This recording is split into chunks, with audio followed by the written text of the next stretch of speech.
Welcome on in, Medalist. Thank you so much for the happy affiliate anniversary. It's kind of funny because while Twitch considers this my affiliate anniversary, because I apparently did like a test stream that triggered it being the first time like I've started. I still consider my anniversary to be like the 26th, so February. So it's kind of weird, but thank you all the same. I appreciate it. Hope you're having a good New Year's Eve. Got anything planned as far as like activities go this evening? I will turn off the looped sound for now, so I'm not driving everybody insane with that. Still love it. Like, don't get me wrong, I could listen to it all the time. I just know that after like 20, 30, 40 minutes of me rambling on like a crazy person, I've been told that hearing it repeat over and over gets a little what's the word, grinding against the mind, which, to be fair, that fits the theme all the same, because that is the void. Like, eventually, like, it's eternal. Like, eventually you're gonna be dealing with the reality of just the same thing over and over and over again, which, I mean, I'm fine with. I can handle that. I've done crazier things. This coffee's a little bit bitter this time. That's okay, though. But welcome on in. I'll get you a shout out. There we go. Let's clip play, and then we will read off your shout out this evening.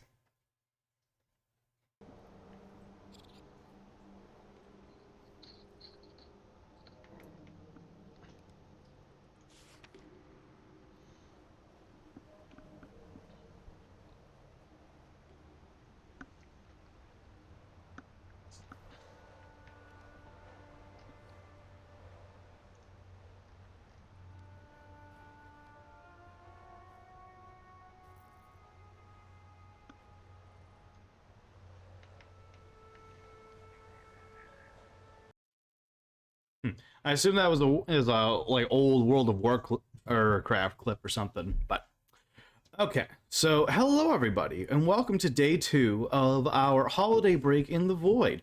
Hope everyone is having a wonderful evening tonight. Let us introduce this stream this evening. Last time, the void felt like the Sevastopol as we dodged xenomorphs and discussed the ragtag crew of Star Trek Prodigy. From beef stew mishaps to drow backstories, the community signal remains strong. Now, Morthos returns for day 2 of this cosmic holiday break. As we engage warp speed into more spicy brain rambles, remember to love yourselves. What new lore will be transmitted across the stars tonight? Well, we will certainly find out as we will decide what game we'll be playing this evening.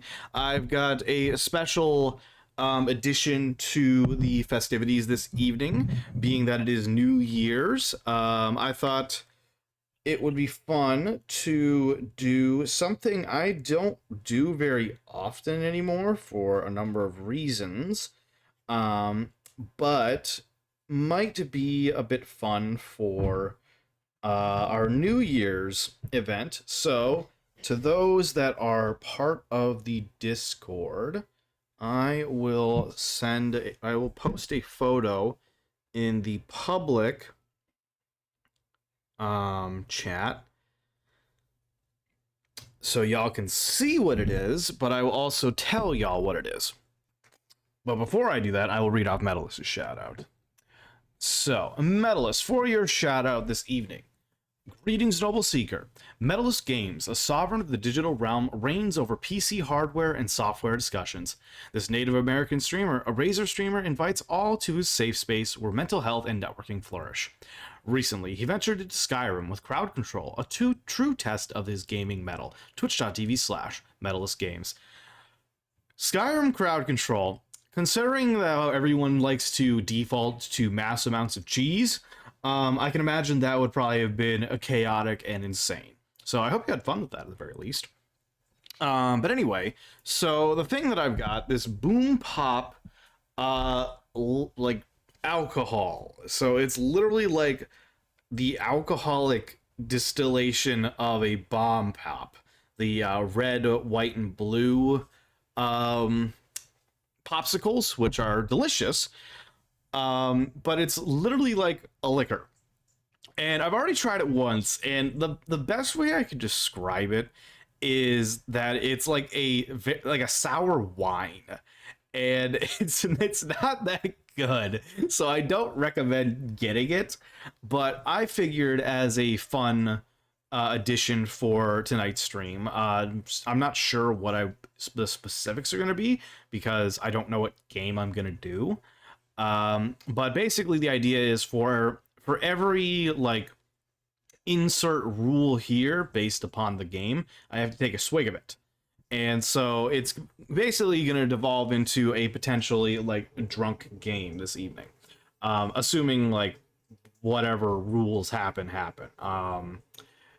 With the intent that I don't make myself sick because it's kind of gross. So we'll see. I'm like, it's literally just gonna be like swigs from the bottle, so it's not gonna be like full shots or anything. I don't have a shot glass to begin with. But I don't know, like thoughts kind of occur. Okay, like I've shot a couple ideas to Augusta. Hold on, I need my coffee. Oh man, that is bitter today. Why is it so bitter? You know what?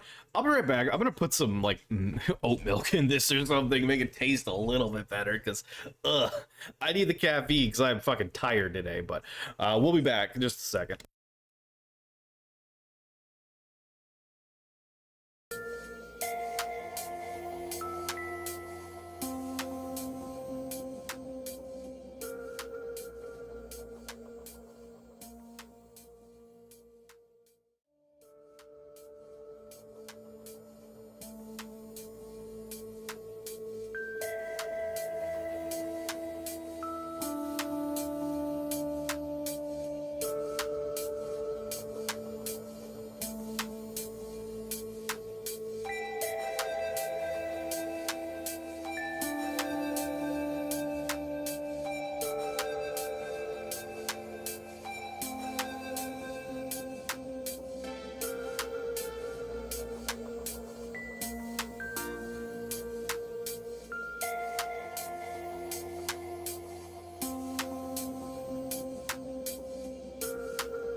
Okay, I have returned. I need to put some milk in that to make it a little more tolerable. But Frosty coming in. Loving the vibes in the void today? For those enjoying the cosmic holiday break, consider showing some love to Morthos the Demon with a sub. It fuels the journey and keeps the stories echoing. So that was one of the, so honestly it's a good segue for coming back. That was one of the things I was considering as like a condition of taking a swig. For every subscription this evening, I will take a swig of the liquor. So, possible means of making me struggle a bit more with whatever game I do.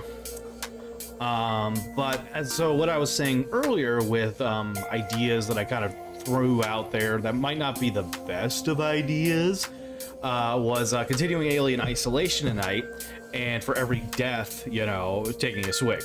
The thing with that is, Alien Isolation is a hard game, and I'm already stuck at a hard juncture, so it's very likely that in the first like hour that I die like 5+ times, and I don't want to like go make myself sick super fast. So possibly not the best of decisions, but you know, we should just throw it out there. But another idea that I had was possibly continuing Kindergarten 3 this evening, because then every time I have to reset because I made a mistake or I died or something, which isn't as ridiculously dangerously common but still possible, that I have to take a swig. And I would probably put like a bit of a bit of an exception there, where it's just like if I'm making minute mistakes or I accidentally forget something and I have to do a room reset in like the span of a few minutes, maybe not doing, or maybe not counting that, but I'm not really sure. Yeah, that milk helped break down that bitterness a bit, which is good. Another idea that I had was actually downloading Undertale again as a possible one, with every death causing that. I have beaten Undertale before, so it's not like a new game for me. But the only thing with that I'm not sure about is the fact that I don't know what run I would do, you know? Like, I've done... I was the psychopath that did a genocide run right away, because I knew that if I did a pacifist run, or like a neutral run, that I would fall in love with the characters too much, and it would basically be impossible for me to do a genocide run. And so I just went, you know, I'm gonna be the psychopath that does this first, and then do the good runs later, and like deal with the fact that I have to accept that I'm a horrible person and I killed people that I love, because it's very hard not to fall in love with all the characters of Undertale. So a couple ideas with that. There's just like this perpetual like issue with gnats being here, and it is annoying. Otherwise, we do, as I had mentioned the other day, if anyone was like paying attention last time, was a few new games that I've had, such as Slay the Princess, Date Everything, and Hades as a couple options. You know, maybe Hades might actually be fun. Like, I know that starting a new project is a bit counterproductive to what my intentions were, but I mean, we've got a month to work through other projects, and I don't want to do the same thing over and over again until it's done. I do want to keep like a bit of a variety going on, but Hades might be a fun one, because I've never played Hades before. I have a feeling it will kill me, but I also have a feeling that I have enough gamer experience that it wouldn't be constantly getting my teeth kicked in by stuff. But I don't know. I really don't know. So, opinions, whatever. You know, I'll just ask the dice. When in doubt, ask a d20. It'll tell you. Odds yes, evens no. To Hades. It gave me an 8, so no to Hades, alright? Well then, what other options do we have tonight? Hey, Nave! First time chat, welcome on in. How you doing this fine evening? Get you a shout out. Doink! See what clip gets pulled up. Our first introduction on the channel. Ayo. Yeah, you have to touch the vestige. I like how I said let go, but it's literally impaled itself into my flesh. You know, that's valid. Technically, you could still let go of it. I could try, but I feel like it's kind of stuck. I'm with Nave on this one.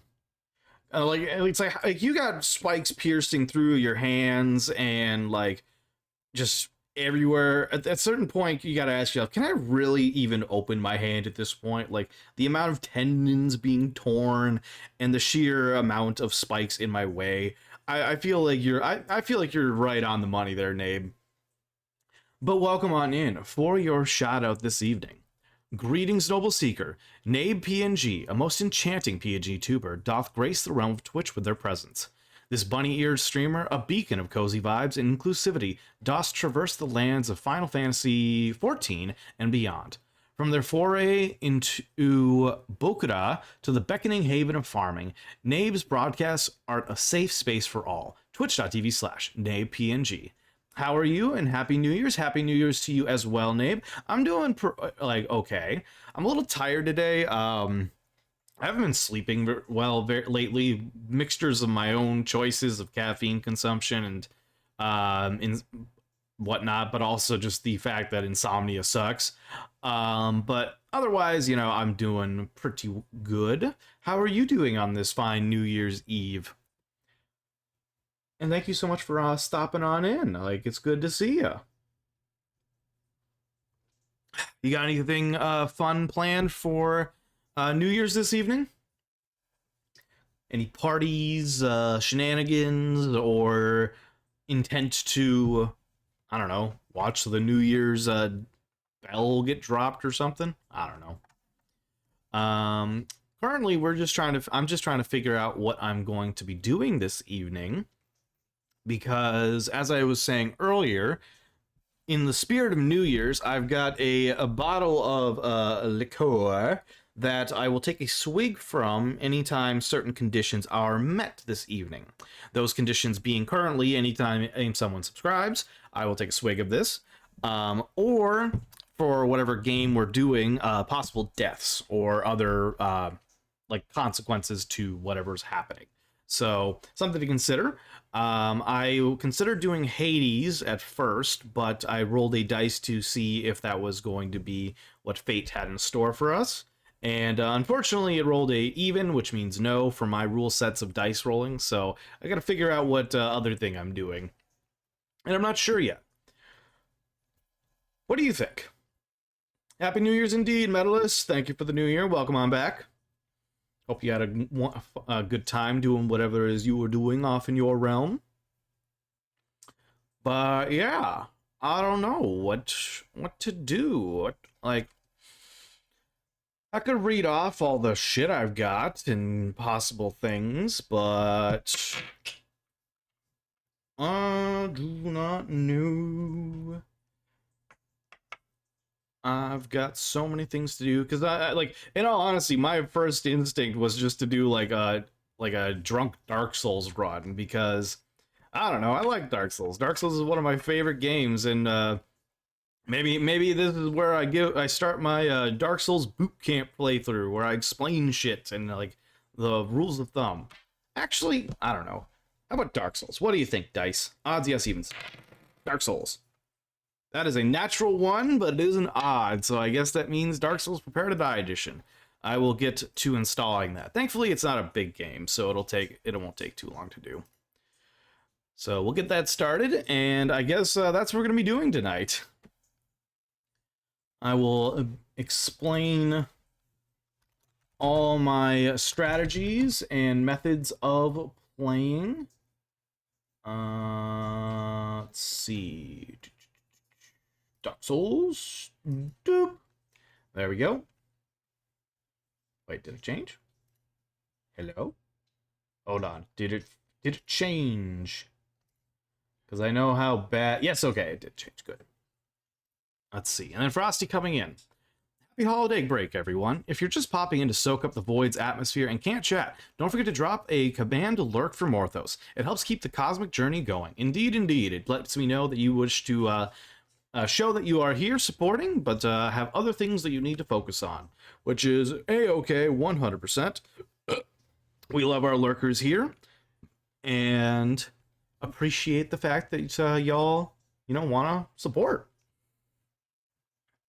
The only thing that doesn't like lurkers is Twitch, because they don't fucking acknowledge them. Bastards.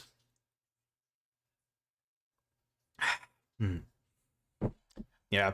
And honestly, Dark Souls will definitely fit with the swig aspect, because while I probably will get killed at some point, I've got enough fucking experience with this game that it's not gonna be like immediate. There's going to be moments late game that are definitely gonna get me, but early game, no, I'm probably gonna be fine. And to be fair, I actually am not bad at video games when I okay, let me clarify this. Drink responsibly. I don't recommend drinking, and I don't do this very often. I used to, back in like my younger years, drink a lot more. But but because I don't like the side effects in Hangover, I don't do it very much, along with other issues being like my addictive personality. So it's something I gotta be careful with. But tonight is a special night as far as just kick back, enjoy, having fun, and doing some, just enjoying the holiday. That's the fun part about holidays, is doing something you usually don't get to do. Okay, did it work, or do I gotta do it again? Okay, it is. All right, it's just doing its installation stuff. So yeah, I'm getting that set up, and I hope everyone enjoys me playing my first, like, Dark Souls game. I mean, it is the first Dark Souls game as far as, like, the Dark Souls series, not Demon Souls, which Demon Souls was the first, like, Souls-like FromSoft game. Or at least, I don't know, actually. I'd have to look into FromSoft's history about whether or not if Demon Souls is technically the first. I don't know. I'm not like a history buff on From Software.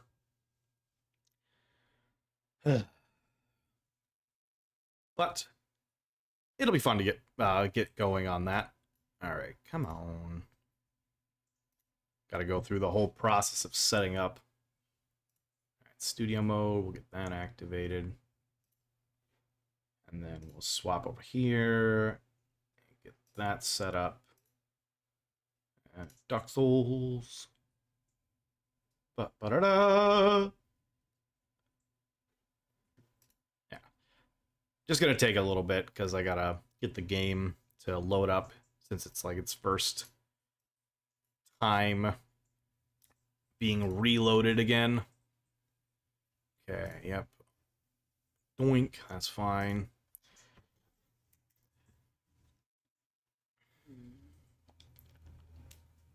Now, I would like to just clarify, this is not the remastered edition that I have, so there are certain things that are different compared to the remastered, including such things as like a bonfire and oh, crap. Okay. All right, this is the fun part, getting things set up. I don't know what happened. I like clicked on it and then it like canceled or like minimized it. So either A, it crashed, or I accidentally closed it. I'm not sure, but we will get there in the end. This is just the beginning of struggle busting. As to why my controller is not turning on, that is a good question. That's okay, though.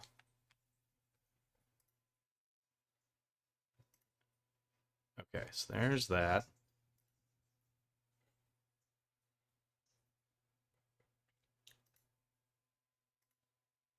I know it works. Like this shouldn't be an issue because I have done this before. All right, now is it going to let me? There we go. So we got that. PC settings. Full screen on. Okay. There we go. Yep. Key settings. Oh,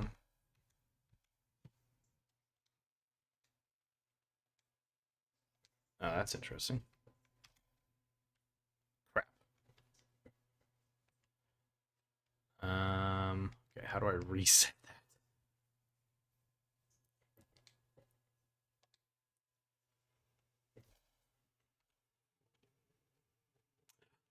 Interesting. Okay, so we fix that. Here we go.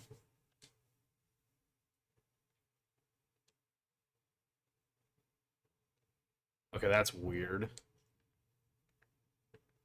Okay, I'm gonna do something real quick because I'm hitting an issue with the input. So what I'm going to do is I'm going to swap my PlayStation controller for my 360 controller, because I think that might be my issue right now. So I'll be right back. 1 second.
Okay, I have returned, and now I have my 360 controller.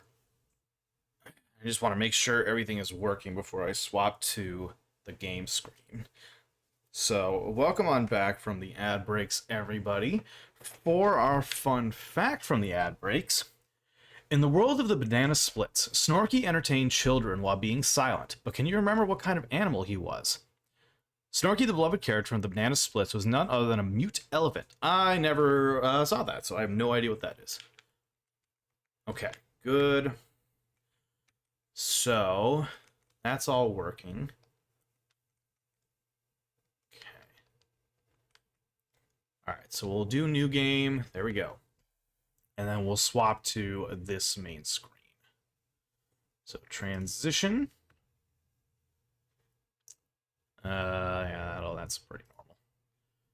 Okay, so we got that set up. And we'll open this up again. That's the one thing about old games that I really don't like, is if you click off of them, it minimizes them, and honestly, fixing those settings is like the biggest pain in the ass ever. Like, I've done it before, but doing it like any other time, it can be such a hassle. So, here we are. We have our character creation. You know, I'm just gonna roll for some of these binary choices. So, odds male, evens female. Evens female. We are a female this time around. Class. So this is like this is gonna be something that I do kind of talk about as far as sorry, I just want to fix something so I can see my mic input. There we go. So I'm gonna run through some details as far as starting out in Dark Souls as part of the basically Dark Souls boot camp, as far as like efficient starts, what works, what doesn't, and what you should do versus what you shouldn't do. So class is one of the biggest starting points for any player, because it's going to determine a beginning stat layout, as you can see on the left hand side. It's going to determine starting equipment and starting playstyle. So I will go through each of the different stats and explain their strengths and weaknesses in comparison to just the other ones, I guess. So warrior, fearless warrior, weapon expert, high strength and dexterity. So as you can see from the stat layouts, you have a higher than average of the various stats compared to the other ones. And as you can see, we start with a shield and I believe a longsword. And what makes the warrior pretty strong is, I believe it starts with the heater shield or a base shield. I think it is the heater shield. And if I remember correctly, it is one of the like more useful starting shields because of its 100% physical damage reduction compared to some of the other shields on these various classes. And the longsword is a bit more useful as far as damage goes. So this is a pretty good generic just melee class. The knight is another really useful starting class. The thing that differentiates it between the warrior is that it starts off with a lot more weight compared to the warrior who has leather armor. So one of the things when it comes to the Dark Souls games is equipment load influences your capabilities of rolling. And rolling is one of your greatest defensive skills to utilize, because what it does is it provides it's different from game to game, but it provides invincibility frames. And those invincibility frames, when you learn to time them in relation to enemy attacks, essentially allows you to dodge through them and use significantly less stamina compared to blocking with your shields. And so the warrior, I believe, starts with a medium tier roll speed, which in Dark Souls 1 there is 3 tiers of speed. There is fast, medium, and then heavy. Technically speaking, there's 4, because once you reach a certain weight, you just can't roll. If you hit the roll button when you're beyond a certain level of weight, you straight up will try to, and you just can't. It won't let you, and it actually puts you in a vulnerable state of being hit. So if you want to be a turtle and just or a tank and just walk your way through the game, that is a viable strategy. It is how I originally played back in the day. My friend Chungus, when I had showed him my game, tried playing on my save file, and I was wearing a super heavy armor set, a super heavy weapon, and shield, and I was slower than molasses. I did not utilize dodging. I just powered through sheer determination. And he just looked at me. He's just like, "What the hell was wrong with your game?" I'm like, "What do you mean?" He's like, "Why do you move so slow?" I'm like, "Oh, because I don't know. I've got heavy shit." And I looked at my stats. He's like, "Why?" I'm like, "Oh, it works for me." I have since learned otherwise, and I've gotten good, as they say. So basically, if you want to go through the game and not worry about rolling right off the bat, Knight is your best bet because of high armor, shield, and sword. You don't get as high of endurance, strength, or dexterity as the warrior does, but it's a good way to start if you aren't prepared for a lot of the other core mechanics of the game. So we will move on to the Wanderer. This one is a high dexterity build, so if you enjoy speed and DPS over turtle and attrition, this is going to be the class for you, because dexterity weapons like the scimitar focus more on speed rather than power. So instead of doing high amounts of damage per a singular strike, you are dealing more strikes within openings of attack. The difficulty with this one is that you have to really pay attention to enemy strikes so that you can still figure out the timing of how many strikes you can do in response to them attacking you, because it's very easy to get greedy and get your teeth kicked in, basically. So if you're already familiar with DPS combat and speed, this is a optimal class. The Thief. Now this one is honestly, for a veteran Dark Souls player, one of the best starting classes, and it's not for the reason you think. As you can see with the description at the bottom, Guilt-Ridden Thief, high critical hits, has the Master Key. The reason why this class is a top tier class to do if you are very familiar with Dark Souls is because you can now get 2 starting gifts, which frankly is very strong. And I'll explain starting gifts once we get through that. But basically, the Master Key is one of the possible gifts you can choose to start with.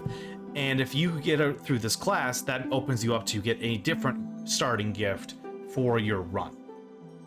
The Master Key is honestly one of the most useful starting items because it allows you to open up doors, not all of them, but a good chunk of them very early.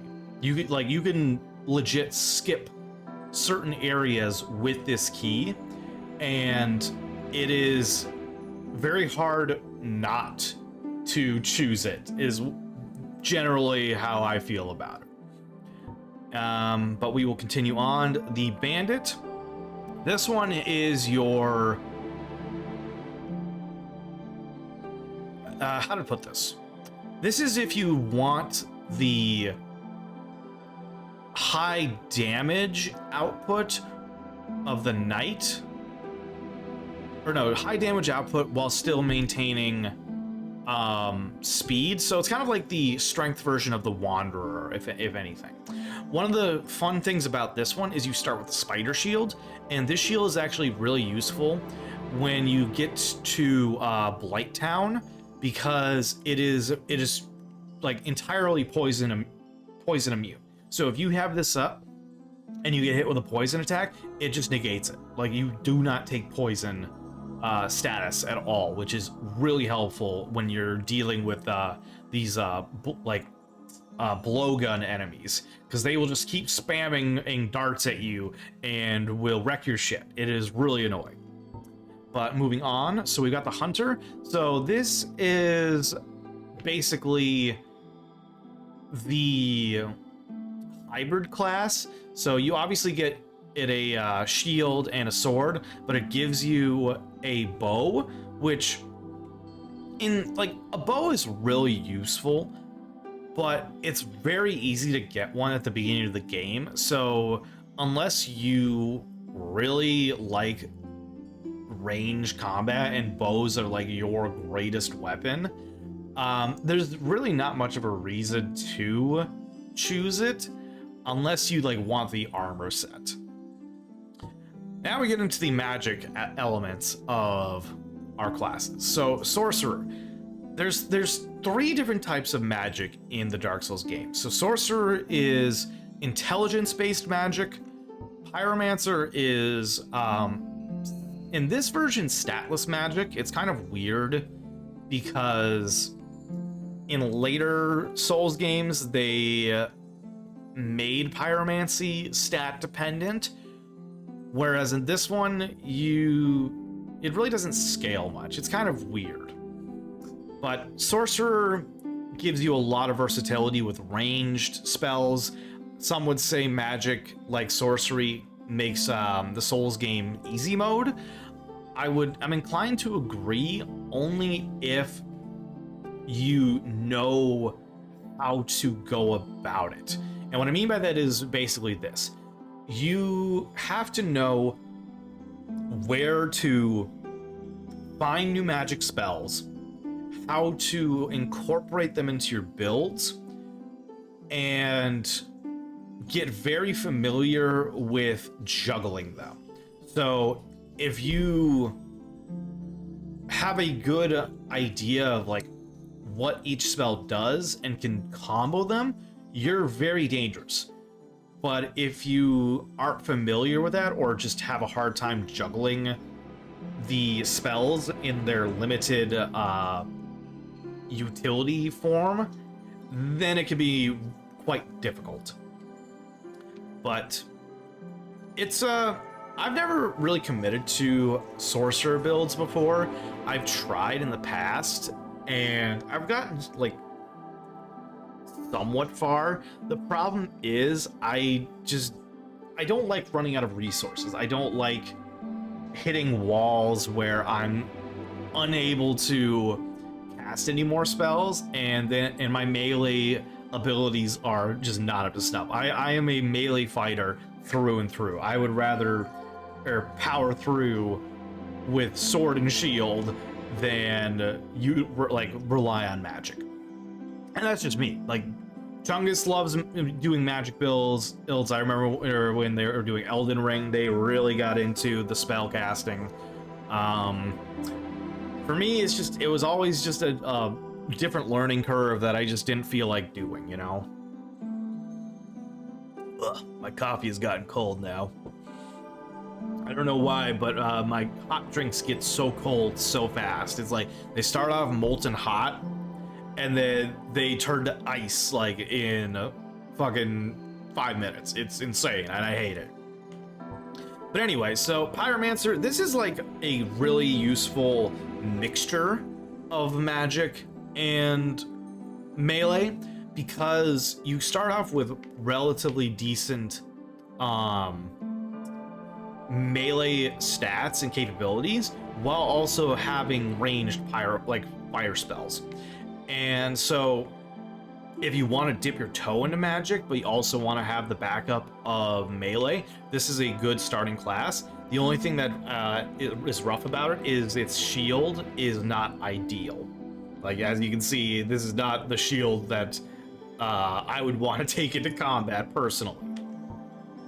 So then we'll get to Cleric. Cleric is like, this one has a similar element to the Pyromancer as far as like good melee starting equipment and magic. The thing with the Cleric's magic is it starts off with healing focus. So if you want extra healing capabilities, this is a very useful class. But I will say one of the drawbacks with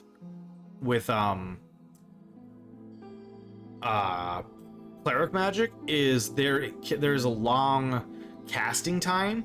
So you have to really know your timing down to the second, because otherwise it's very easy to cast a spell and then be stuck in the animation only for an enemy to walk up to you and just punch you in the face. It's not ideal. And then finally, the tried and true deprived class. This class is for basically the tryhards who just want to throw themselves into the fray and rely purely on skill.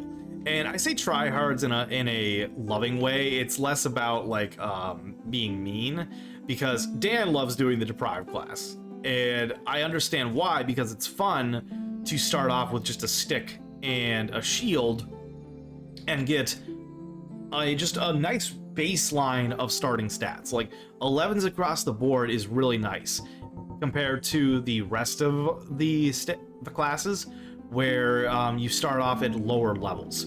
So like Pyromancer level 1, that's like, and honestly for these stats, level 1 is not bad. But getting all 11s in every stat, it basically opens you up to do whatever build you want, depending upon like what direction you go, what equipment you might get, and it's overall pretty strong. So the thing with me is I always want to play games in my most efficient forms. Ooh, a little bit of a lag there. And for me, that puts me in a position where I don't do things differently, because logically it doesn't make sense. Like this is kind of the Skyrim issue of Stealth Archer, where I'm playing the game and I always end up doing that. And, you know, I don't like it. I get upset by the fact that I do it, but it really is hard to break that habit, because logically speaking and efficiency based, Stealth Archer is the best way to play Skyrim. We all know it. We all do it. But unfortunately, it gets boring doing the same thing over and over, as satisfying as it is to get those stealth kills. So this is why I like to incorporate dice rolls. This is why the Void it incorporates the concept of the dice gods, because it puts me in a position where I don't have a choice. I have to follow the will of the dice, and that makes me do things that I may not necessarily want to do. But it puts me in a position where I get to experience new things. So that's what we're going to be doing today. How many do we have here? All right, hold on. So 1, 2, 3, 4, 5, 6, 7, 8, 9, 10. So we have exactly 10 classes. Perfect. I am going to pull out my new dice set. To those that are in the Discord, I have posted pictures of this beautiful scale purple dice set that Augusta got me for the holidays. It has a really cool like dragon eye for the natural 20 section that I like fucking love. So we're gonna pull out our D10 and we are going to roll for which class we're starting out with today. So yeet. We rolled a 1, so we are going to be starting as a warrior this time. I don't know why I'm putting my dice away. I'm probably going to need them for more rolls. So at the very least, we're not starting with a class that I'm unfamiliar with, but we're definitely focusing on a very specific goal or build this time around. So, gift. We'll be going through each of these gifts, don't worry. So none, I don't recommend this as an option, but if we roll the dice that it makes us do that, ugh, I have to accept it. So I don't recommend not choosing anything. Like, that's only if you really want to just put yourself in a position where you try very hard. So we'll go through Goddess's Blessing. Divine Holy Water fully restores HP and status. This is basically an emergency full heal, where if you're out of Estus, if you don't want to pop a humanity, or you're like low on health and you're getting killed by like toxic or poison, this will heal you and get rid of all that. Again, basically an emergency usage. It's not something you get very often and not a really good rely item, but overall not bad. Black Firebombs. Now, if we were choosing the Thief class and getting the Master Key, I almost always choose the Black Firebombs as my secondary gift, because it gets you through the boss, or the tutorial boss, pretty much right away. And that gets you a special item if you kill it. So I guess to put it this way, the tutorial boss of Dark Souls 1 you will encounter twice. The first time you're not supposed to fight it. You can fight it if you want, but if you don't have the Black Firebombs, you're gonna have a rough time. And you'll see why once we get started. So you'll continue through the tutorial, and then you'll get like your equipment, and then you can fight it legitimately and get through the game. If you beat it the first time you encounter it, not the second time, you don't get it if you beat it the second time. You'll get a special item, which is its weapon. And while it's cool, you don't get to use that weapon for a while because its stat requirements are insane. I think it requires 40 or 50 strength in order to wield. So it's gonna take a bit before you can wield it, because at the very least you have to get up to I think 25 strength to two-hand it, which allows you to, wield it before hitting the requirement. But two-handing takes away your ability to use a shield, so it's pros and cons. Anyway, Twin Humanities, this is the item that allows you to engage with multiplayer stuff. And the best way I can really explain it is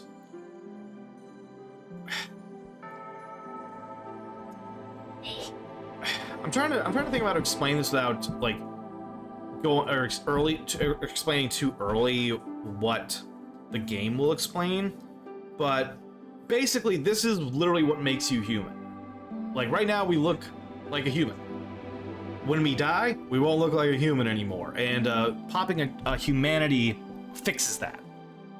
Twin humanities is essentially double. So normally you'll have like a single humanity, which will give you one of it. If you pop a twin humanity, it'll give you two. It doesn't have any bonus effects beyond that. It'll still heal you full health.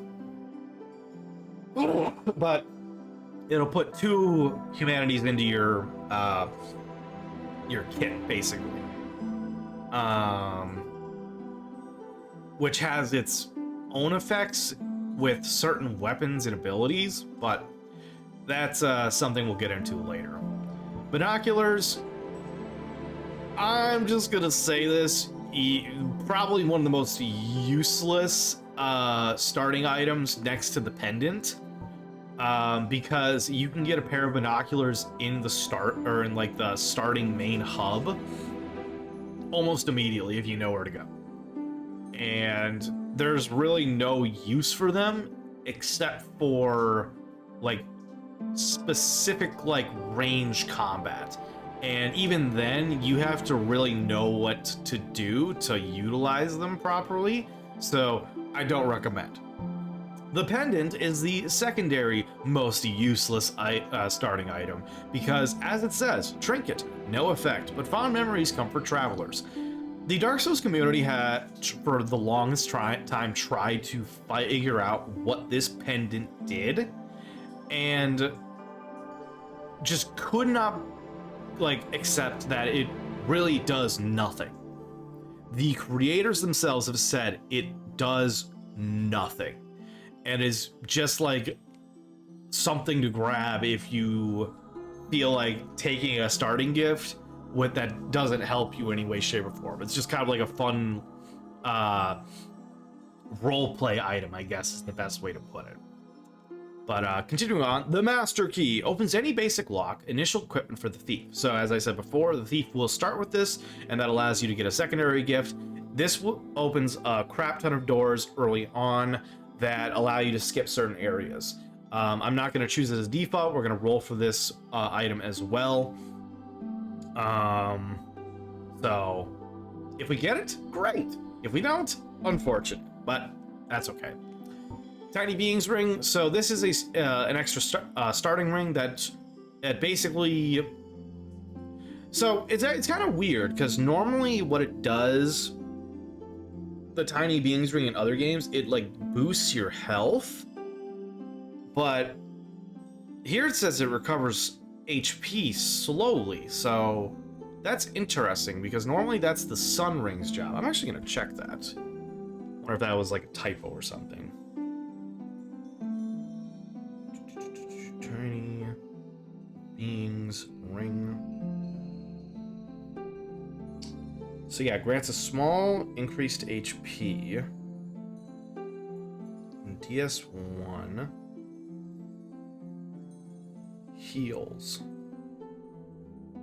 Okay.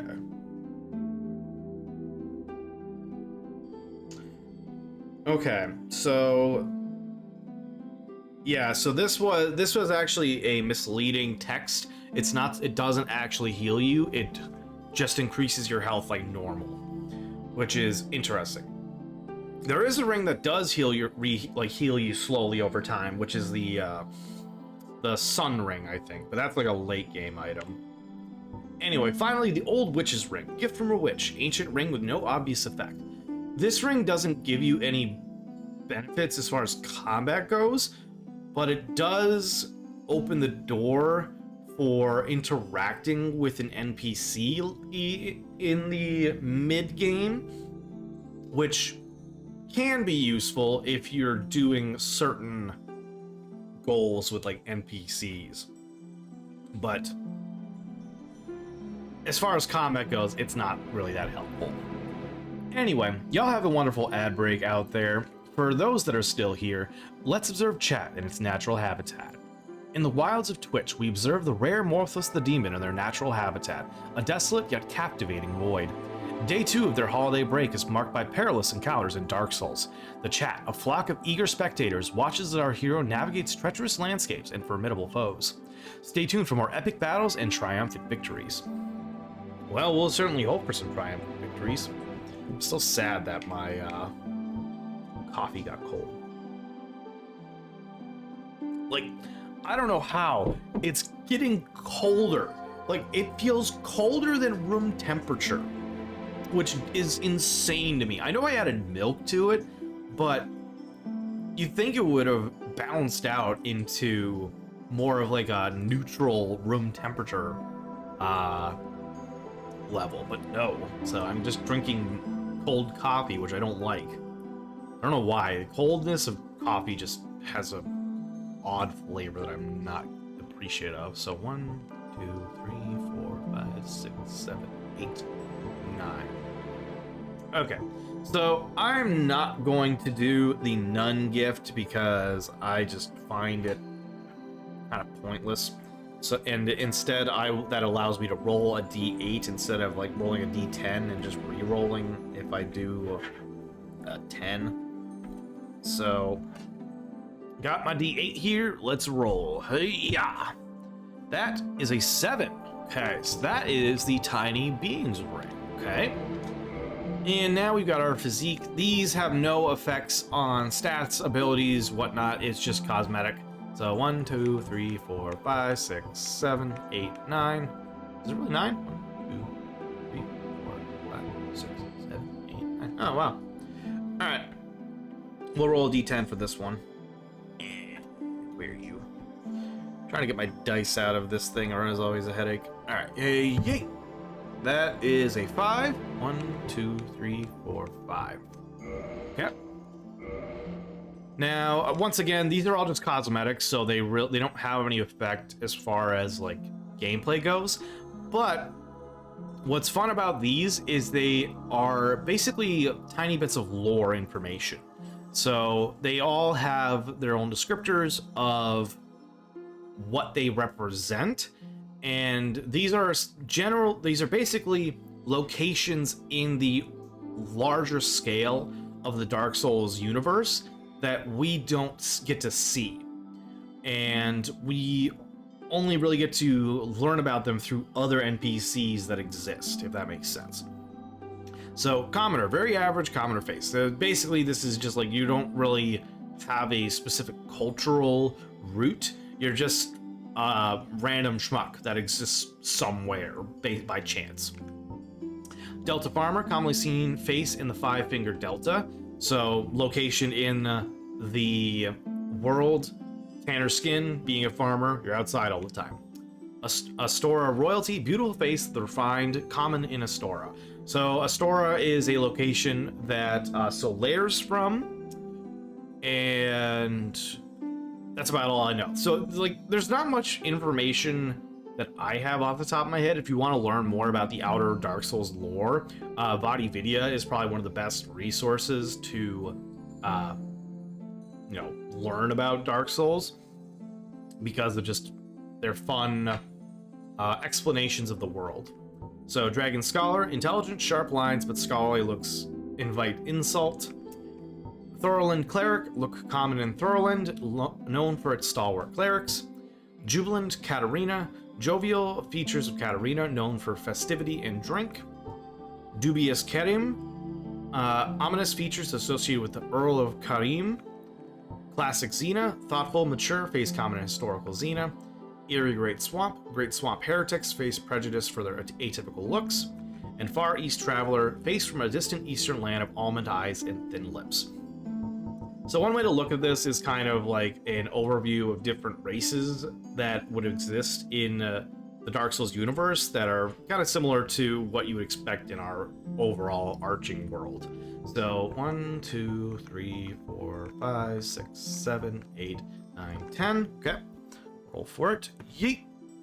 Who are we? We are 8. So 10, 9, 8. So we are classic Xena. Cool. Our hair shaved, very short, wave, straight A, straight B, ponytail, ponytail B, pigtails, bun, and braided. We'll roll for that one. Yeet.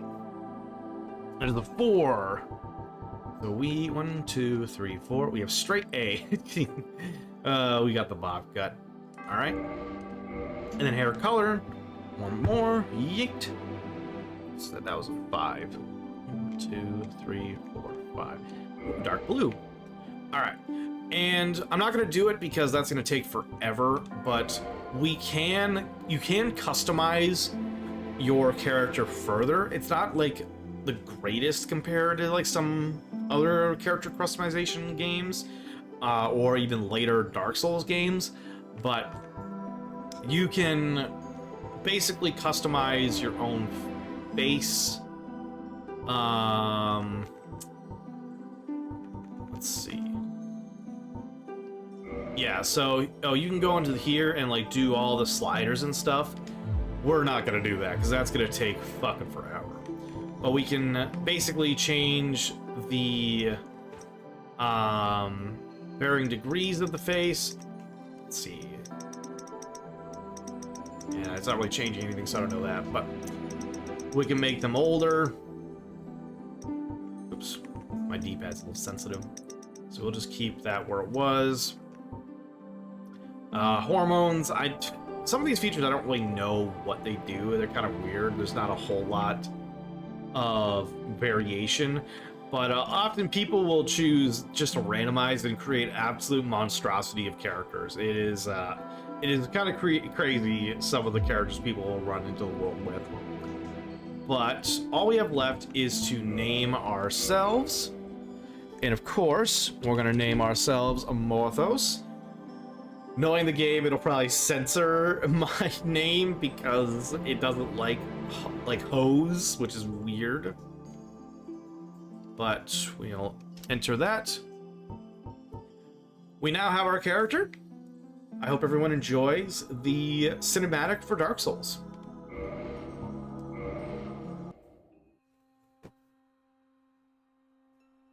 In the age of ancients, the world was unformed, shrouded by fog.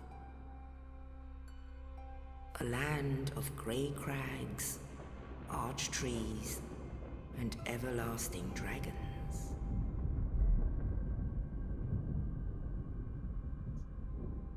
But then there was fire, and with fire came disparity. Heat and cold, life and death, and of course, light and dark.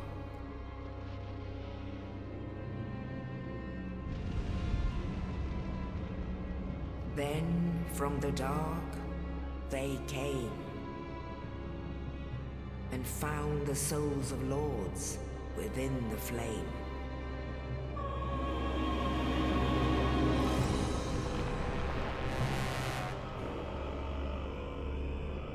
Nito, the first of the dead.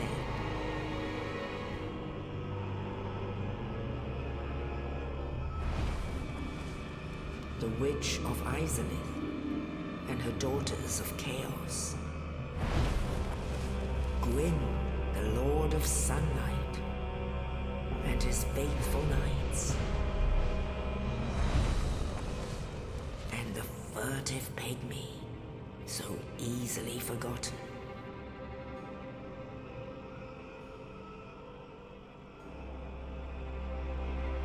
With the strength of lords, they challenged the dragons. Gwyn's mighty bolts peeled apart their stone skins. The witches weaved great firestorms. Nito unleashed a miasma of death and disease. And Seath the Scaleless betrayed his own, and the dragons were no more.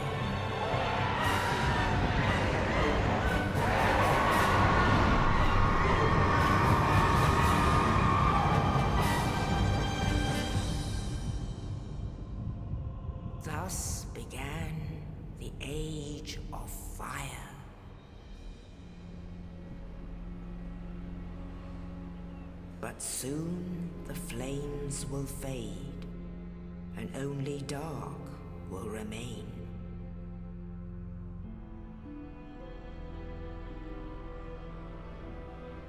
Even now, there are only embers, and man sees not light, but only endless nights.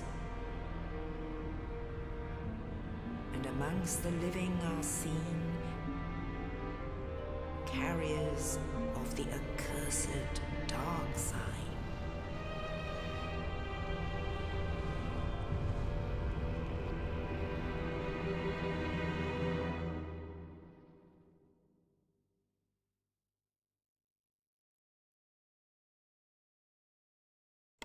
I still love that intro.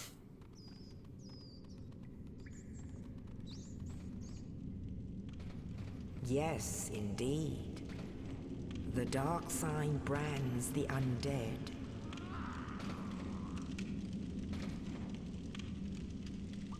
And in this land, the undead are corralled and led to the north.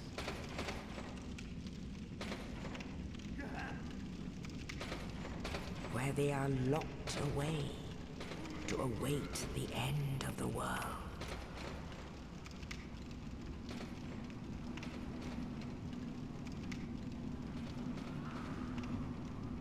This is your fate.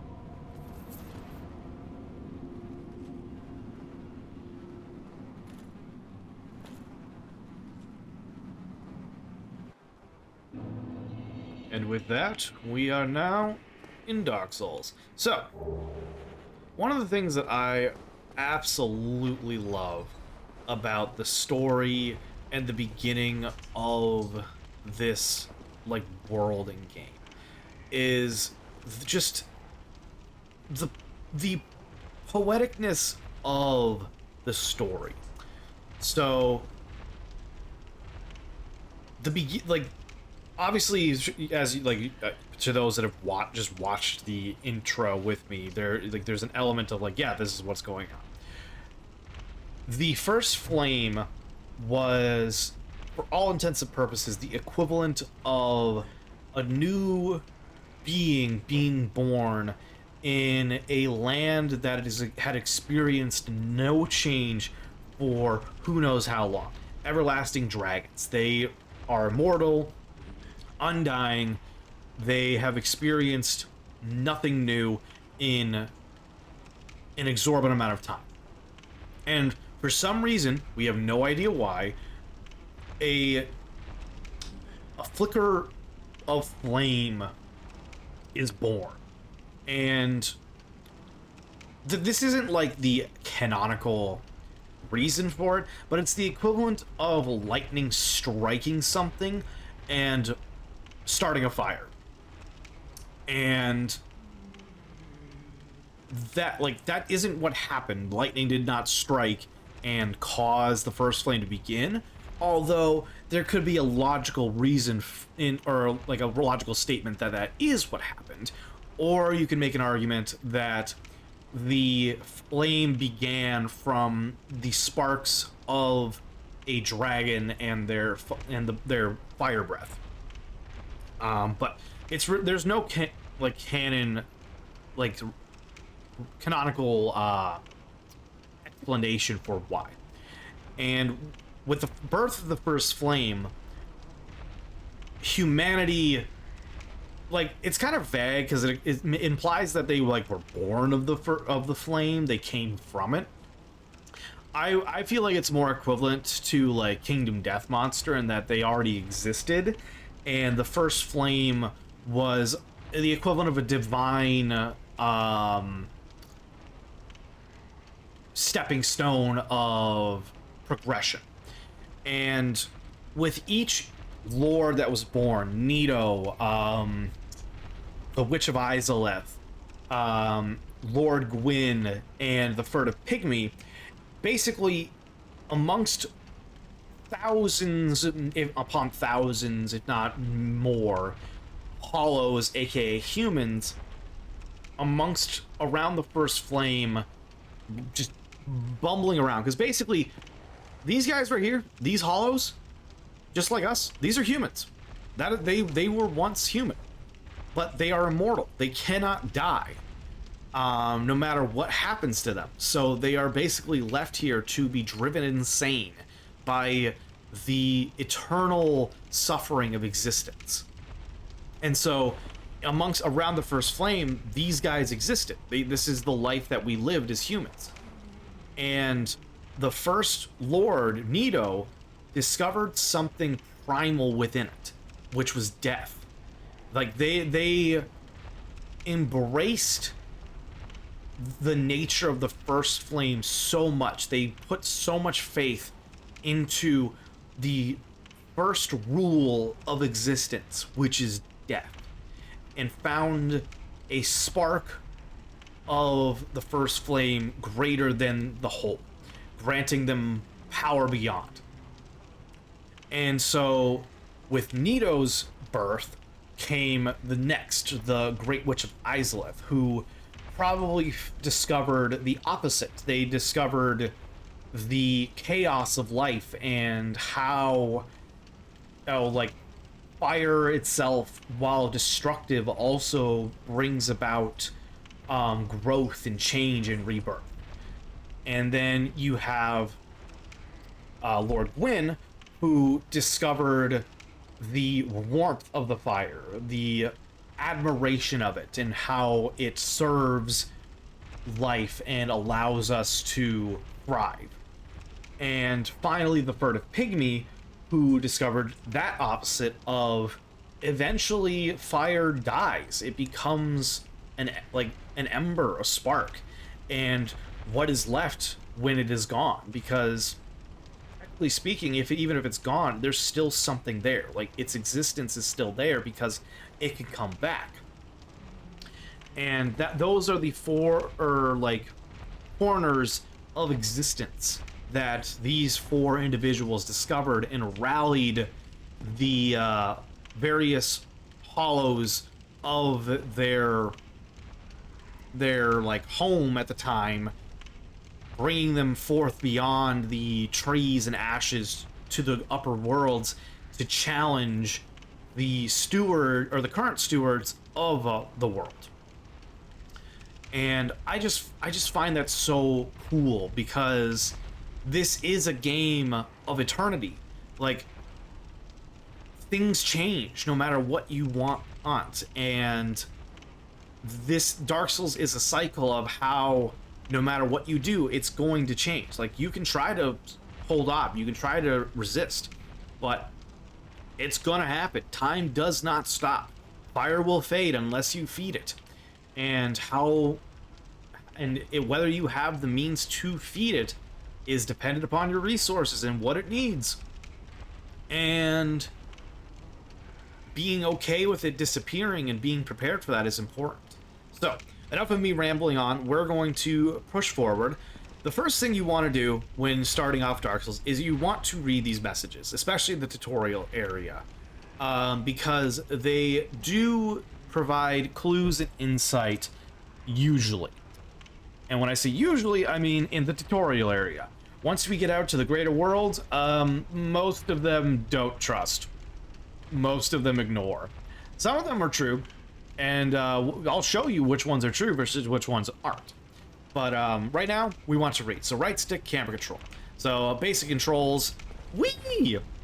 Left stick is movement, right stick controls your camera. You are going to want to get proficient with this very quickly, because movement in tangent with camera is extremely important, because you want to be able to fight and keep an eye on your surroundings.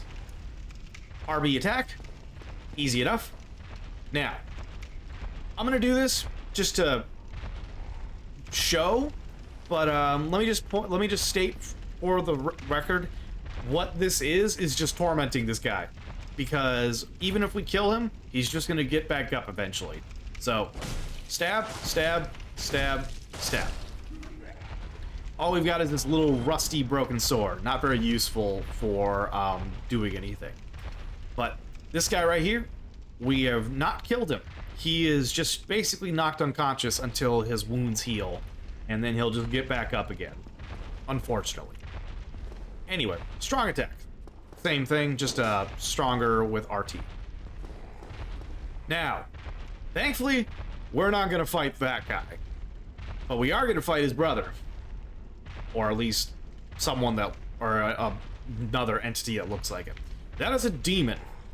And, they're big.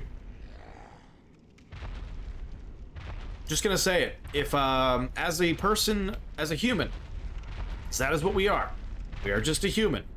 If you told me I had to fight that guy, I'm gonna look at you like you're fucking nuts. But yeah, all these hollows, all these poor souls, I'll just go back and, peek. Like, they are legit just locked in these cages for who knows how long. They could have been here for thousands of years, basically. Imagine how miserable of an existence it is to just be in here. Like, you don't have food, they don't feed you, or at least there's no one here to feed you, and you're just stuck in a cell forever. There's a reason why people go hollow in this game. Anyway, I gotta sneeze. Oh yeah. Example being this guy, eternally praying to nothing, to something that's not listening, hoping that they will be saved. They will not be saved. Anyway, we're gonna move forward. So RT for strong attack, that was that. I'm not gonna kill that guy. Left stick, hold and dash. So B to run fast, you gotta hold it. And B is also dodging. Oh, and also jumping. I'm actually going to change that real quick. So one thing I recommend changing that I did not do initially, PC settings, nope. Sorry, I'm just getting used to.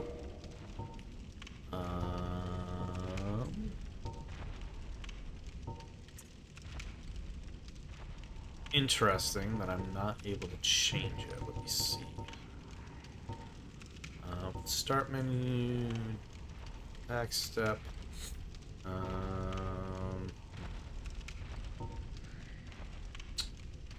Lock on target. No.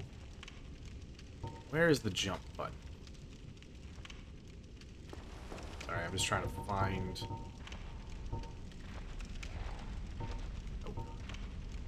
Options.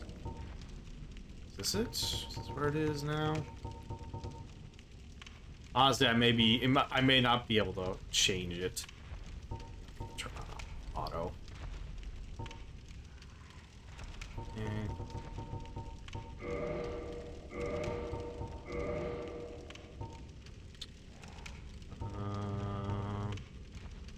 Dash, roll, backstep, action, register. Start menu. I don't think I can change it. Fudge. That's something that's nice about Remastered Edition. You can change this, because it's really hard to continue the run and then also consistently tap the jump button. It's a lot easier when you can do it from your analog stick button. Anyway, we'll continue forward. These guys won't mess with you. They are literally just sitting there waiting for whatever to happen. One thing to note just with this is water is a speed reducer, so if you're fighting in water, be wary, because you will not be as fast as you are above it. So we will move on up. Alright. Resting at bonfire. Recovers HP. This is your best friend.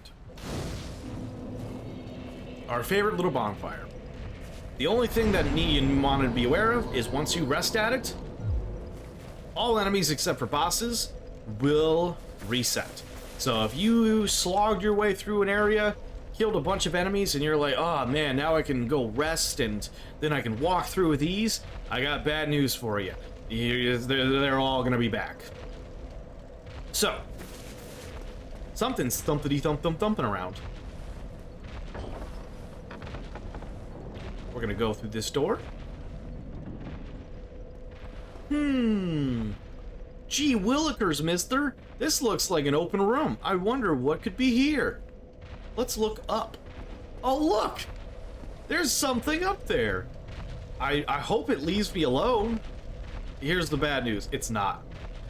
So, for the sake of fun, because otherwise I'm just gonna do the proper choice, I'm gonna roll to see if I'm gonna try to fight this guy as is now. I'm not gonna do it like over and over again, because if I get killed once, there's no point in trying over and over again, and you'll see why.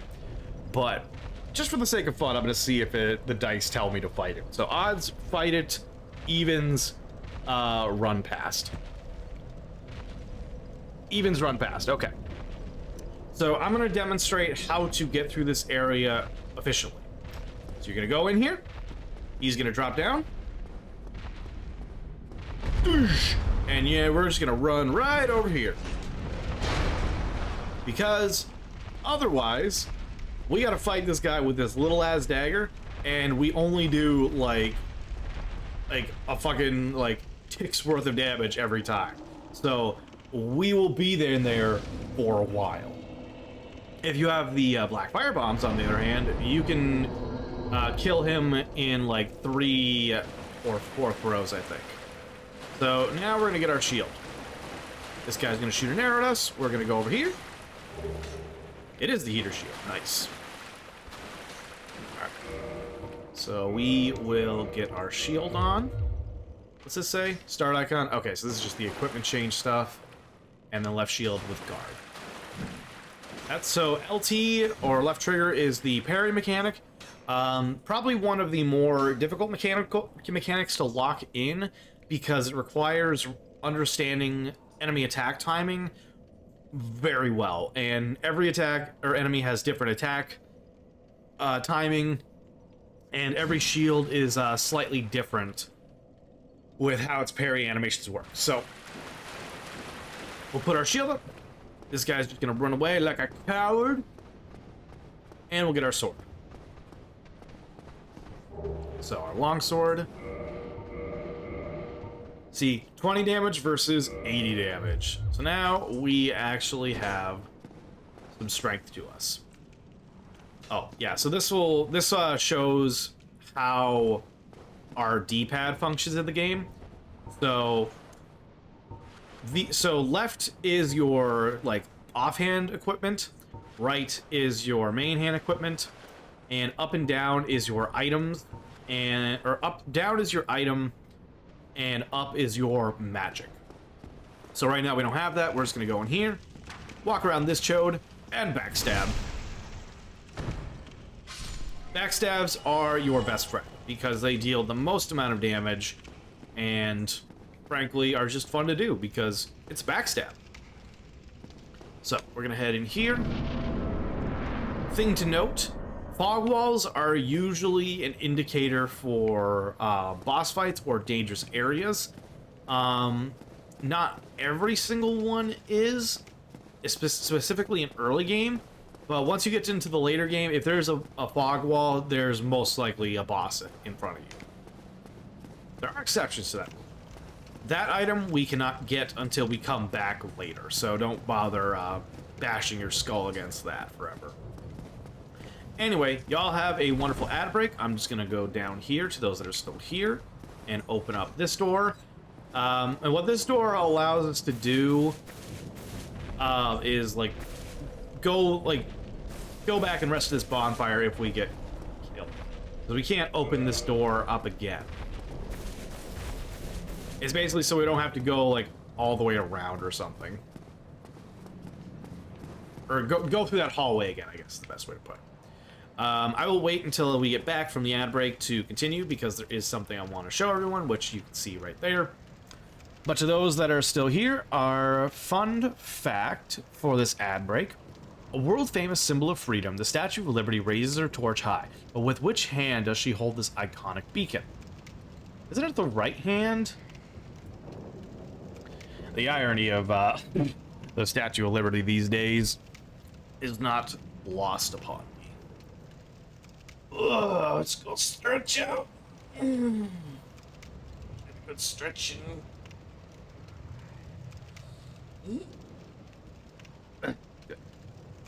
Good stuff. Left hand. I gotta get used to my 360 controller. Alright. Welcome on back, everybody. The Statue of Liberty holds her torch in her right hand, a symbol of enlightenment. I think I said... Actually, maybe did I say left hand? Fuck. I think I got that wrong. I don't know. I think I burst that or in my brain or something. Anyway, so welcome on back, everybody. I'm going to show you all a trick that most Dark Souls veterans will not tell any new player, because one of the I say this with the acknowledgement that I am just as guilty of this because it's funny. But almost every Dark Souls veteran will not tell new players about some of these like cheeky things at the beginning of the game, which one of them includes this thing. You walk up there, that gets knocked down. And if you're not aware of it, you're gonna get run over. And I think it might, I don't think it can kill you, but it definitely hurts. But most veterans will let you get hit by that. One thing to note, a lot of people forget to realize, is when they go up through this, like people want to kill this guy because they're like, how dare you crush me with that? But what a lot of people don't notice is this. Because if you notice, oh yeah, backstab, that's not right. Sure. I'm gonna give Augusta a hug, everyone. 1 second.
Okay, I'm back. Sorry, I guess I needed to rant a bit about this book nook thing that she's building, which is basically like there's these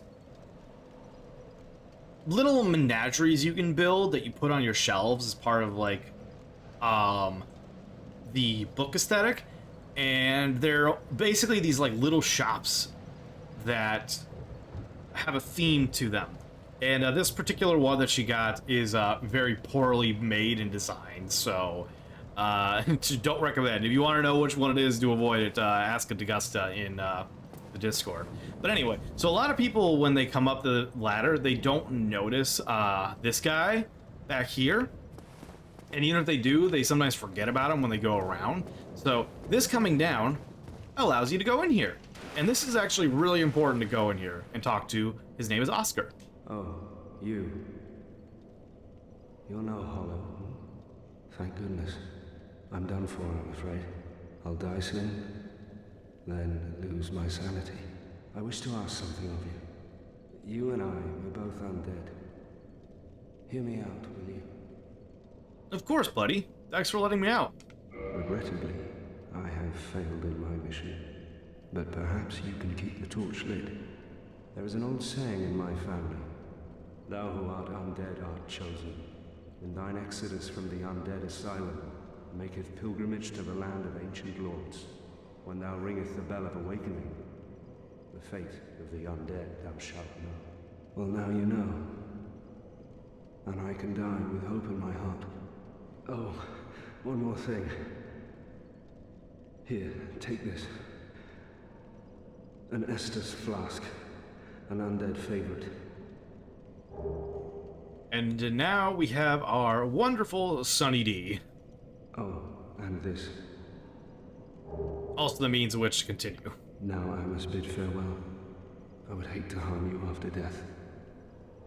So go now, and thank you. Okay, so just some clarifications here. Oscar is hollow, so technically speaking, he can't die, just like we can't die. But what he's talking about is every time a person dies, they lose their humanity, which is what we're dealing with right now, and become hollow. So basically, once Oscar comes back, he will look like us. And there's really no specific amount of time or as far as like how long it takes for us to revive, but you can imagine that if the element of how our bodies decay as an indicator can imply that it can take a while, like a couple weeks, you know, or whatever, before we revive. So that, like, being dead that long and then waking up can really fuck with your conscious and your willpower. So Oscar probably has died before and knows what it's like to come back, and is very aware of the fact that another death is going to break his will, and he's not going to be able to maintain his sanity, and will come back hollow.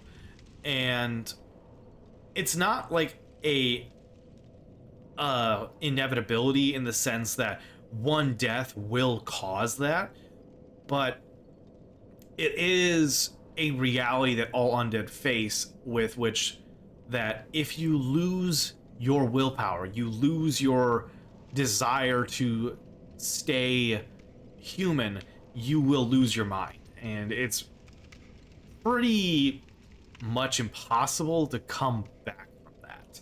Like, obviously as the main character, we constantly do, but that's because our character's willpower is tied to us. You know, we are something that is not hurt beyond our desire to try. And so while this character goes through hell to get through this world, you know, we're pretty much unscathed beyond just the mental taxing of surviving. So X, that allows you to use our Sunny D. I'm not going to hit it because I'm not going to waste a Sunny D. Rest of the bonfire will replenish the Estus flask.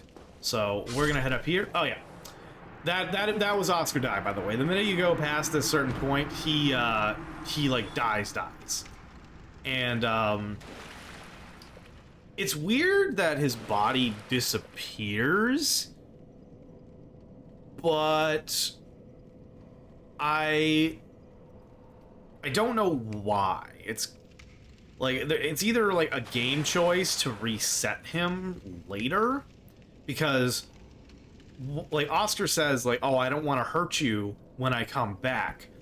When we come back to the Undead Asylum, which is a possible thing to do, he will be here, like hollow, walking around, and he will, you know, he will aggro you if you could get too close. You can actually get his shield when you do that. Another thing that you get from him, because he gives you the Estus, obviously, and he gives you the key to do this. So I said people miss him. I meant it more in the sense that if they aren't paying attention and they get to this point, there's gonna be this like, what do I do moment until you go find that hole.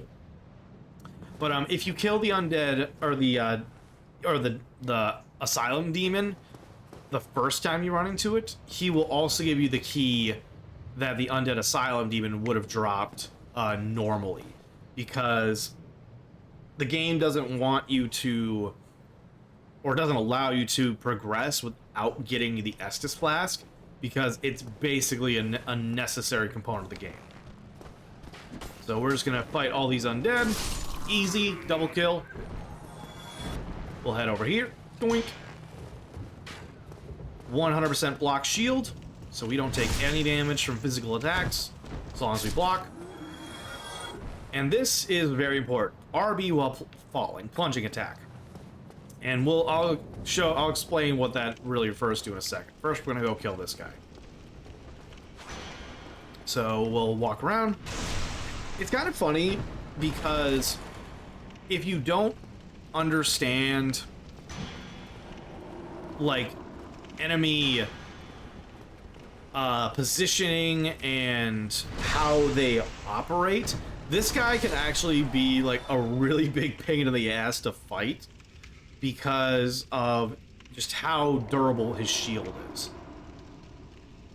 But what I did there is called strafe strategy, or not really, it's not the actual term. I'm just saying that's what I'm calling it.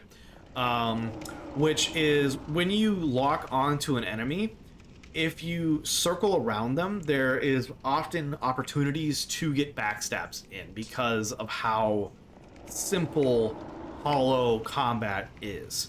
They're still dangerous, and they can still fuck you up, so don't underestimate them, but if you know how they operate, then they're pretty simple. And this is the explanation for parrying. So if I so choose, I could have went to parry him, so the minute he like thrusts it at me, if I can time it right, that'll cause his attack to ricochet, and then I would be able to like do a similar move like a backstab, dealing high damage. So when we go through this fog wall, we will be put into that room that we came through earlier, where the undead asylum demon is. And this is another example of something Dark Souls veterans won't tell new players, because it's hilarious when it happens. But obviously, I'm not going to put myself in a position where I get hit by it, and so I'm just going to tell y'all right now. Once we go through this fog wall, we are going to do what this tells us to do, which is the plunging attack. If we do not, if we don't top down or do the plunging attack, we are going to take a large amount of damage, because standing up here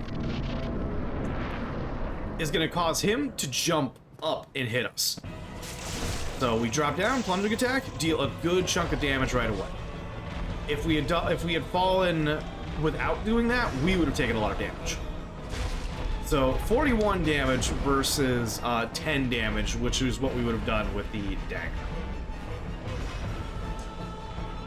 And so I'm not gonna go for the fight right away because I just want to like give a little bit of like strategy explanation. When you are fighting enemies, it is a lot more strategic to watch how they move and how they attack. So learning distance for strikes, learning various like timings and how things work, and getting familiar with how they operate. So I know this guy's attacks pretty well and I know how they function. So I can say for certain for a veteran player, he's very easy. Like you literally could just walk around him and keep smacking him in the ass. The main things you want to look out for are his side swipes, which can clip you sometimes, and the sometimes the AoE burst of the smash attacks. So like right there, nothing, like no damage whatsoever. I can literally walk around without a care in the world, and he'll just swing at me wildly. Carol, welcome on in. Hope you're doing well. Thank you for the happy affiliate bursary. Whee! So right there, he could have possibly hit me if I hadn't rolled. I didn't want to risk it. But he's gonna smash down. I did dodge, but I got clipped, so I didn't get the timing down there. So overall, his attacks are pretty easy to predict. That one is the only one you gotta be wary of as far as being too close, because it is a small range AoE smash attack. But doing good, glad to hear it. Well, thank you for stopping on by. How is your New Year's going this evening? Boink. Yeah, so here. I wasn't close enough. I just want to show like some of the attacks. It's hard for me to want to be hit by this because he does hit like a truck. So let's just see. I just want to see. Okay. So yeah, that was about the maximum range of his drop down attack. Oh, and yep, so right there, I was pretty far, but that was the AoE of his attacks. So the biggest key, oh, yep, there we go. And you'll see how much more stamina that his hammer swings take, which is why you don't want to rely on shield defense exclusively, because if you get hit, like if he did a secondary strike quickly there, I would most certainly get smashed and run out of, because I would run out of stamina. Ooh. But yeah, so the biggest strategy when it comes to fighting bosses is getting close to them and being aware of where their attacks will go. So like right there, I dodged through, or at least I assume I did. But he can't get me if I'm staying on his butt. Smack that big ass. But like, say for example, I tried staying close to him here and I wasn't like paying attention to my shield and my stamina, it could very well be deadly to be stuck there. So for me, this boss is easy. I have fought him so many times over the years, and harder variants of him, that his moveset is like ingrained in my memory. But with that being said, I'm going to give Carol a shouty outie. Doink doink. Go. But yes, so I hope watching the first boss fight was informative. I hope that this provided some insight for effective combat tricks. With the chair! Get him with the chair! Anyway, Carol, for your shout out this evening. Greetings, noble seeker. The Autism Carol, a newly emerged trans woman of noble spirit, doth grace the realm of Twitch. With a penchant for sports games and women's wrestling, she doth traverse the digital domains of WWE, 2K25, and Animal Crossing. A true champion of the LGBTQIA+ cause, her stream be a haven for all. Twitch.tv/TheAutismCarol. But once again, thank you so much for stopping on by, Carol. I hope you're doing well. Well, actually, you said you're doing well. I hope your New Year's is going well. To finish up the tutorial area, this right here is an important item distribution option. And like right now it's not active. I guess you have, like, in the original version you have to come back for it to be activated.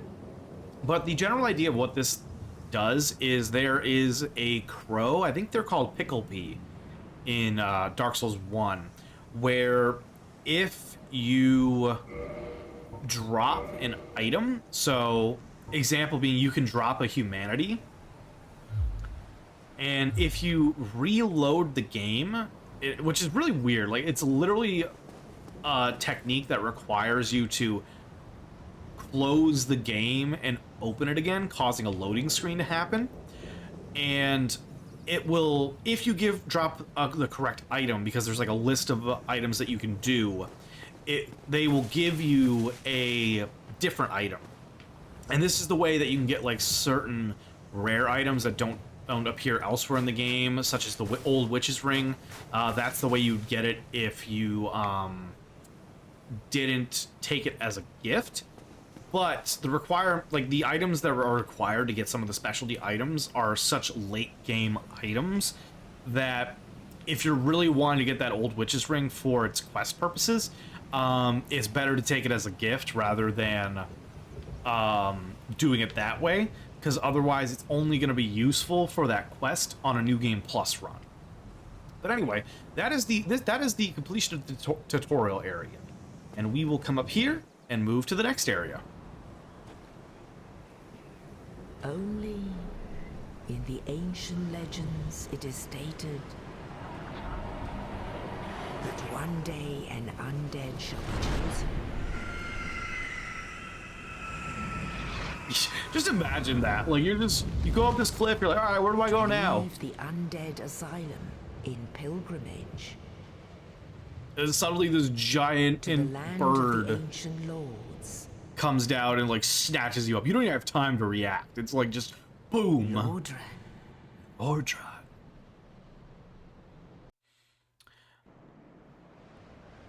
Yeah, like there's no telling how far this is from the undead asylum. So we have no idea how long we've been carried by this bird flying around. We just have to trust that it's not taking us somewhere to kill us. But we have made it to Firelink Shrine in Lordran. Level up and kindle at fires.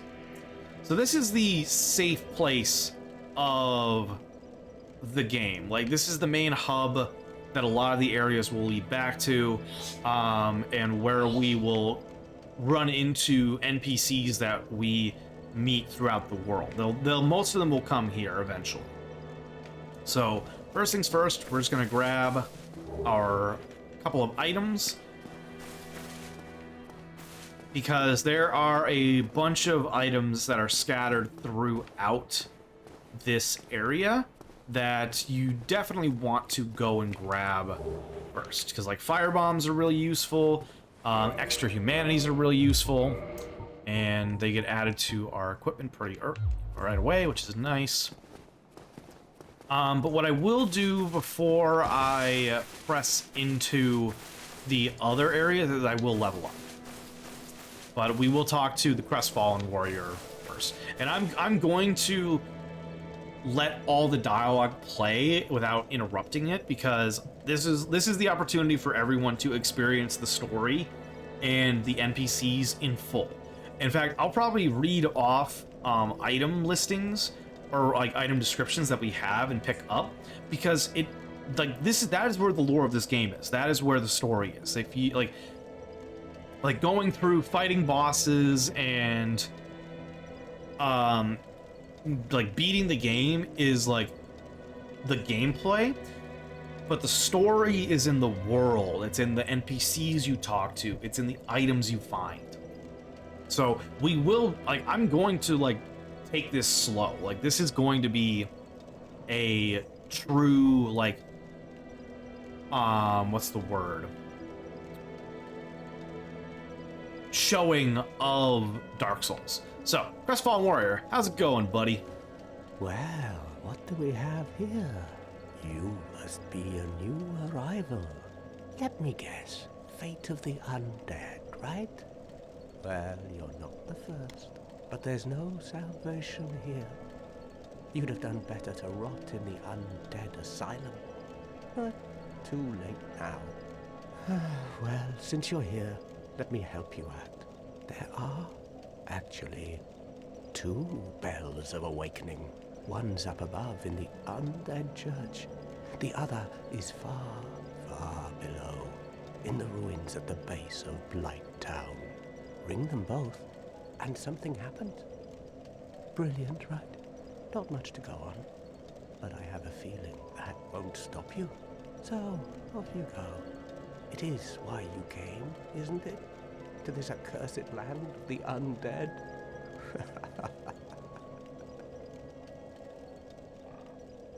Can y'all hear the dialogue? Because I've got, like, my stream manager up, and I don't hear dialogue. 1 second.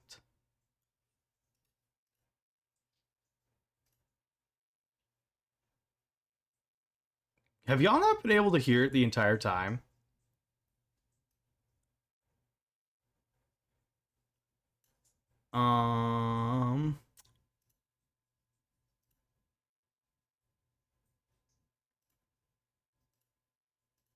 Okay, hold on a second.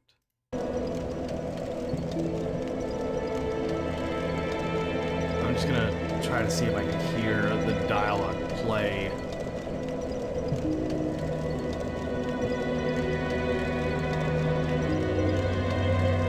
I'm not even hearing it from my feedback on my phone.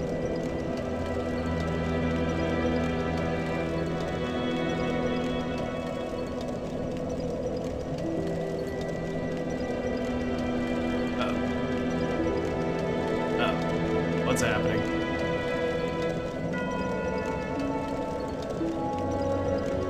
Are things falling apart now? Everything's breaking?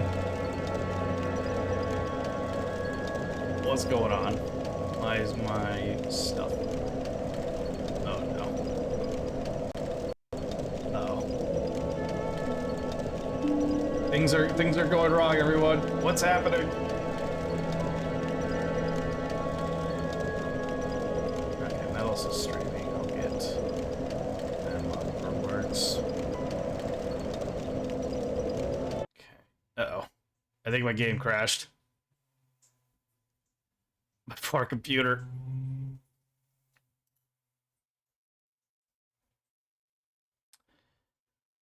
Okay. Okay, hold on. So can I still hear myself? Nope. Try to refresh that.